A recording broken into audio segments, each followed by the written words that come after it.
Hello and welcome to another update video about Ethereum. So with ETH or Ethereum, we've got the situation that we are still here on this larger degree in a large wave 2 correction. Probably, yeah. Could also be that this wave 2 was already finished in June. That situation is not very clear. We can currently assume actually that the wave 2 is done. As long as we stay above $1,000. Below $1,000, I would assume that we have to reset the wave 2 a little bit lower, probably in the 650 region. Wanted to take the boring opportunity, yeah, as the prices aren't really moving, to take a bit of a dive into the higher level wave count, and then we go in and zoom into the lower level wave count. I just made a Bitcoin video and showed you also the high level wave count, explained that according to my view, we've got on the Bitcoin chart currently the third 1-2 setup being created. Ethereum has a shorter chart history. Logically, we have less setups. Here we've got only two 1-2 setup. 1, 2, 1, 2. And we would move up ideally in a wave 3 next. Yeah, or to be precise, it would be a wave 1 of a wave 3. And again, I explained it in the Bitcoin video. This is important to get these 1-2 setups in the beginning when an asset is very young still, which is completely normal that these assets retrace like 90, 95%, maybe 80%, basically 80 to 95%. Yeah, you get that on young stocks and shares as well. Just check how Amazon did and Apple, you know, decades ago. It's a very similar setup. And this is needed so that they have a foundation for future growth, because all these 1-2 setups, they require a wave 3, 4 and 5 to be complete, and that is how those prices cascade higher. Yeah. So just to give you an example, this last 1-2 setup requires a wave 3, then a 4, then a 5, and we will climb higher. This, however, this wave 5 would only complete the wave 3 of the first 1-2 setup, and there will be another 4 and another 5. Which would complete another wave 1, which would most likely be corrected in wave 2. And then it all starts again, you know, and then we go up here in a wave 3 and so on, and you might get a few more 1-2 setups.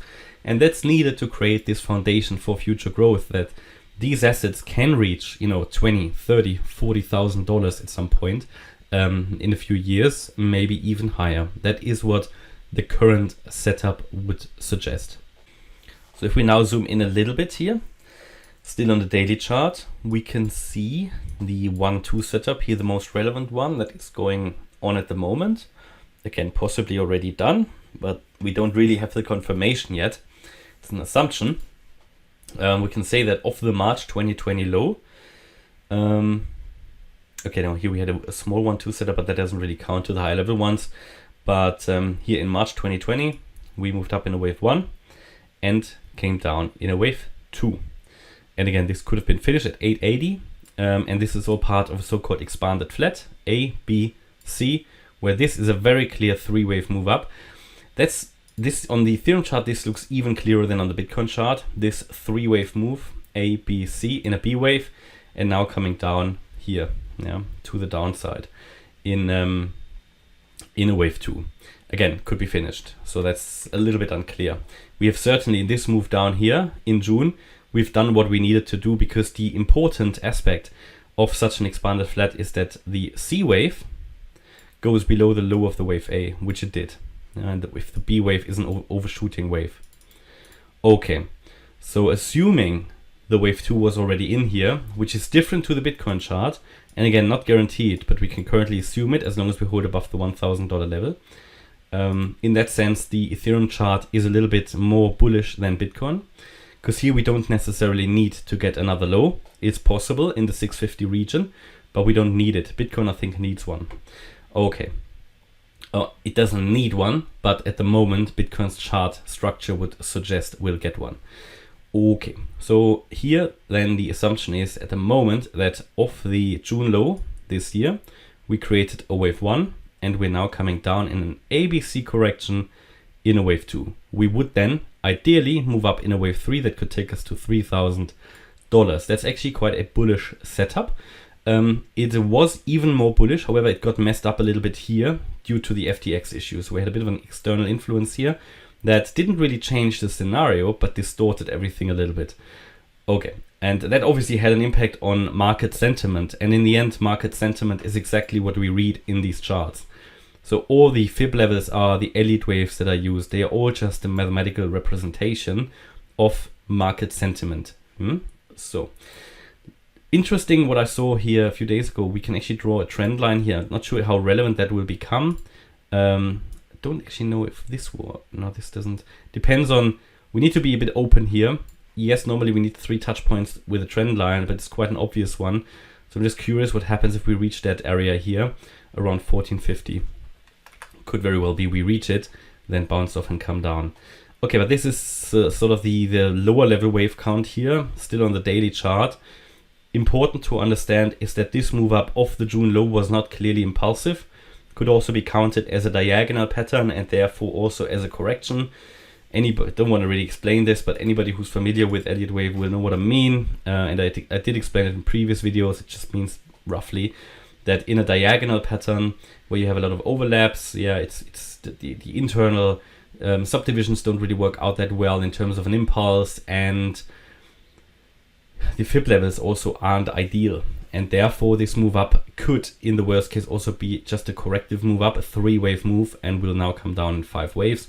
That would be the bearish scenario where we will break below $1,000 and go down to 650 and maybe even lower. Therefore, the $1,000 level is key. It's absolutely crucial. It's absolutely important. So if we zoom in a little bit now, really into the detail here, we can see that off this low here on the 10th of November, 9th of November, I see this currently as a wave 3, and we are now in a wave 4 and would come down once more in a wave 5 to test here the $1,000 level. So depending on if we break it or not, we'll get into a bearish chart context, or we remain in a, you could say, carefully bullish one. So, but either way, I would expect another low here after we finish this mess, what we're doing at the moment. Similar to Bitcoin, we moved up off the low here on the 22nd of November. I see this as an A wave, came down in B, and we're now moving up in C. It's also possible to count this as a diagonal pattern, 1, 2, 3, 4, 5. I took it off the chart not to confuse people. What you need to understand is that there is a chance that we make a higher high here before we come down into the $1,400, $1,500 region. Yeah, that is very important. That is sort of the short-term bullish option. And then we've got a short-term bearish option as well, which also would short-term go a bit higher, but would be constrained probably below 1270. It could go a bit higher, but the first target would be 1270. And that scenario is the blue count on this chart, and that would most certainly take us to 650. That count is assuming we came down in a wave 1. We're now moving up in an ABC pattern in a wave 2. We'll probably not get through the red resistance here. We'll come down in 3, move up in 4, come down in 5. That is the very bearish option. And in the very, very short term, however, it doesn't really matter which of these scenarios to focus on, because in all scenarios, we are still expecting a little bit higher. So I did expect a bounce from this support area here a few days ago, which happened in each scenario, also in the bearish one. And I don't think the bounce is over. I think the bounce is going to continue. So either to 1270 or higher. So 1270 will be probably, if anybody entered here, could be a first take profit target. You know, it's up to you if you do it or not. And then in the very, very short term, we've got here this scenario that yes, we are probably moving higher, but the uncertainty is currently in, do we break out of this channel here to the upside, which could also be an Elliott Wave triangle? Do we break here to the upside straight away? Or do we go lower first in a blue B wave here, which could already have been in here yesterday at around 1205, or do we go lower, which would be actually based on Fibonacci retracements? It would be the ideal retracement zone down here between 1290 and 1160. Yeah, or do we go up straight away? So this is what we don't know yet. I think it depends on which direction out of this channel do we break out. In both scenarios, however, I would expect higher into the region of 1270, either straight away, take the direct route, motorway, or do we go through the villages take a diversion down first and then go up. Doesn't make a great difference. You know, we're talking here maybe about whatever, $50, $60, $70 down first and then up, or up straight away. So that doesn't really make a great difference. Either way, I don't think this bounce is over yet. This is a bit of an unclear structure here. It could just be a simple A, B, C here in B, and then we've got here a 1-2 setup, here another 1-2, and we should now break out. Or we've got something like a triangle pattern here, which, you know, it doesn't really make sense to show you the subdivisions. Good, you can count it. You can count it either way. I can move the wave A up here. I can also leave it here.